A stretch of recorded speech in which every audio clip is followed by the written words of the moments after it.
जो आने वाला चुनाव है इसमें दो धारा है चुनाव में, लेकिन उसके पहले भी जो दूसरी धारा के जो पिता पति और पत्नी जो बिहार में राज कर रहे थे, उनके राज में 118 नरसंहार हुआ।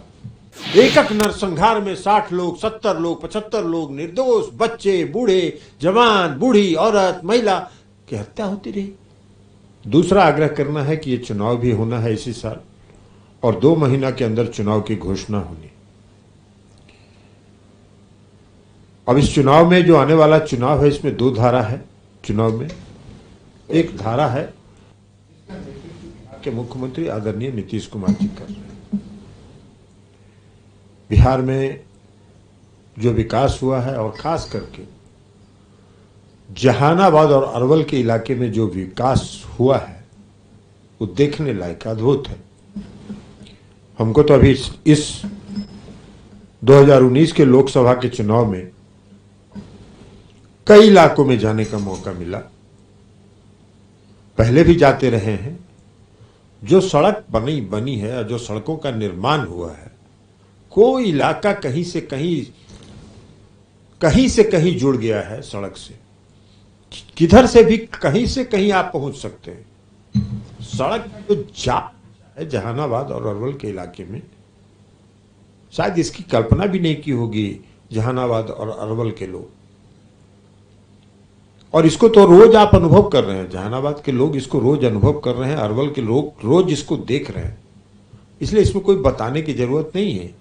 अब पहले हम लोग जाते थे सकूराबाद और किंजर, तो यहां से जहानाबाद जाइए, जहानाबाद से सकूराबाद और किंजर जाने में जो समय लगता था, अब तो सीधे पाली होके निकल जाते हैं लोग, 1 घंटा सवा घंटा में पहुंच जाते हैं। क्या अद्भुत निर्माण हुआ है, क्या सड़क के नेटवर्क से जुड़ा है पूरा जिला। तो सड़क के क्षेत्र में जो विकास हुआ, शिक्षा के क्षेत्र में जो विकास हुआ, स्वास्थ्य के क्षेत्र में जो विकास हुआ, ये सब विकास दिखता है, सर जमीन पर है। इसकी कोई चर्चा करने की जरूरत नहीं है, आप लोग अनुभव कर रहे हैं। लेकिन इस सब के बावजूद बिहार में जो अमन चैन और जहानाबाद जिले में और खास करके अरवल के इलाके में जो अमन चैन कायम हुआ है, इसका कोई उदाहरण है, इसका कोई जवाब है? 15 साल होने जा रहा है, 15वें साल में माननीय मुख्यमंत्री जी का शासन चल रहा है। पूरे जहानाबाद और अरवल के इलाके में एक भी हिंसक घटनाएं हुई क्या?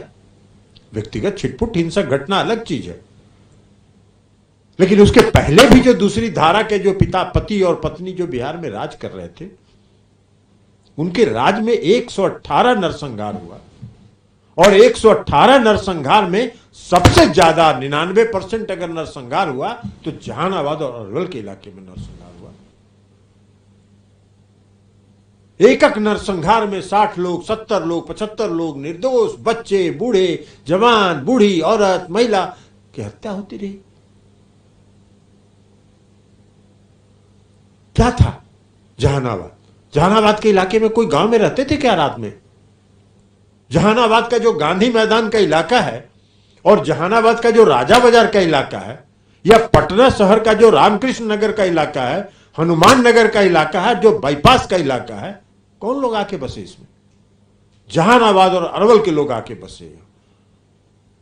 कोई वहां गांव में रात में रहता नहीं था, और जिस गांव में 10-20 लोग रहते थे, वो छत के ऊपर रात भर, छत के ऊपर गांव का समूचा गांव इकट्ठा होकर छत के ऊपर खड़ा होकर पहरेदारी करते थे, गांव की रक्षा करने के लिए लोग रहते थे। कोई जीवन जी रहे थे क्या? कोई रात भर जगते थे और दिन में सोते थे।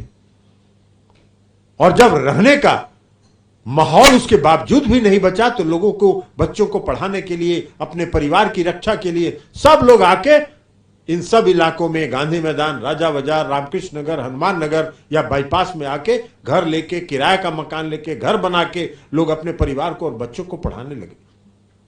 जो आने वाला चुनाव है इसमें 2 धारा है चुनाव में, लेकिन उसके पहले भी जो दूसरी धारा के जो पिता पति और पत्नी जो बिहार में राज कर रहे थे, उनके राज में 118 नरसंहार हुआ।